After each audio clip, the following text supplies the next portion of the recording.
Once again, good morning to everyone.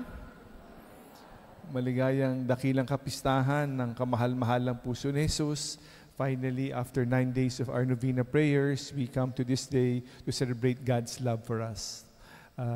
Napakaganda ng debosyon na ito. No? Sana hindi nga matantiling debosyon, kundi talagang pagmamahal ng Diyos ay tunay na maramdaman natin. No? Ang ating alam naman natin ang puso, gaano kahalaga ang puso, no? Sa isang tao. No? Ang simbolo, ang ginagawang simbolo, ang pagtatakpo ng tao at Diyos sa puso nagtatakpo. No? Napakahalaga. Kaya very central ang puso. Kaya si Jesus, sa debosyon na ito, makita kung gaano kahalaga yung pagtatagpuan na ito. It also symbolize the human and divine, no? Nagtatagpo sa puso natin at sa puso ni Jesus. That is how important it is. There are so many symbolisms sa ating kapistahan ngayon, ang ating mga pagbasa. Napakayaman ng simbolo na ito. Napakaganda. Ang marinig natin sa Ebanghelyo, si Jesus nasa krus. No? What better way to show that love than on the cross? There is no other way to lay down your life for your friends, for your loved ones. He offered it not just for friends and loved ones, for everyone. Inalay niya yung kanyang buhay. Simbolo ng pagmamahal, tunay na pagmamahal. Kaya ang isa pang simbolo, no, sa krus, no, talagang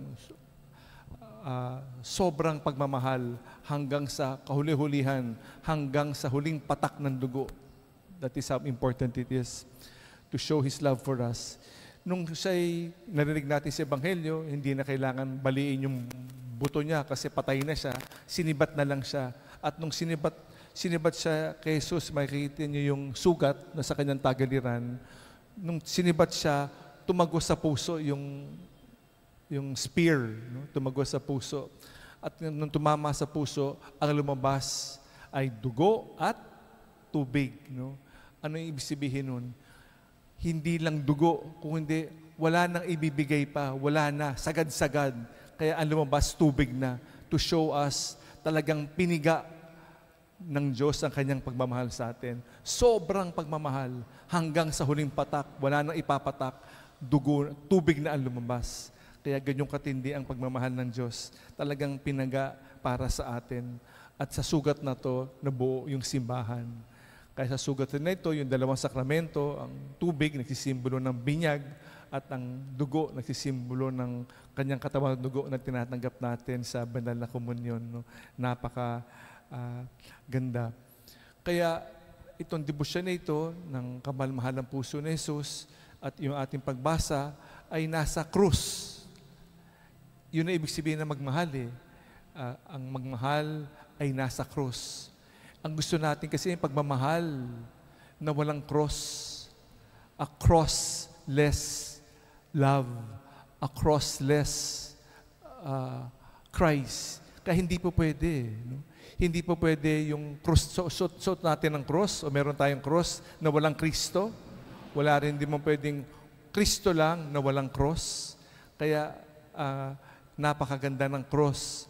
Kailangan ng simbolo ng cross. Kaya nga yung debosyon natin, yung mga larawan ng Sacred Heart of Jesus, kung makikita natin yung kanyang puso, no, na may cross. Kasi hindi mahihiwalay. It always has the cross. To love is to suffer. Kaya may sugat, no? May sugat yung puso na yan, may tinik, no? To show that loving is sacrificing. Kaya hindi po pwedeng, pag magmahal ka, it is a bed of roses, walang problema. Imposible. Kasama talaga ang mga pasakit, kasama ang cross sa buhay. It is with that cross. So we thank God for this great devotion. We thank God for this love. And also for this day, every time we celebrate this feast of the Sacred Heart, it is also a prayer. We ask you to pray for us priests. It is a day of prayer for the sanctification of priests para maging banal ang mga pare. No? We pray for this day. We pray for all priests. We remember all priests today, those who baptize us, those who gave us Holy Communion, those who bless us at the hour of our death, and all the many sacraments the good Lord has given us. We pray for this, together with all our intentions. We thank God for this great devotion of God's love. Most Sacred Heart of Jesus, have mercy on us. Okay.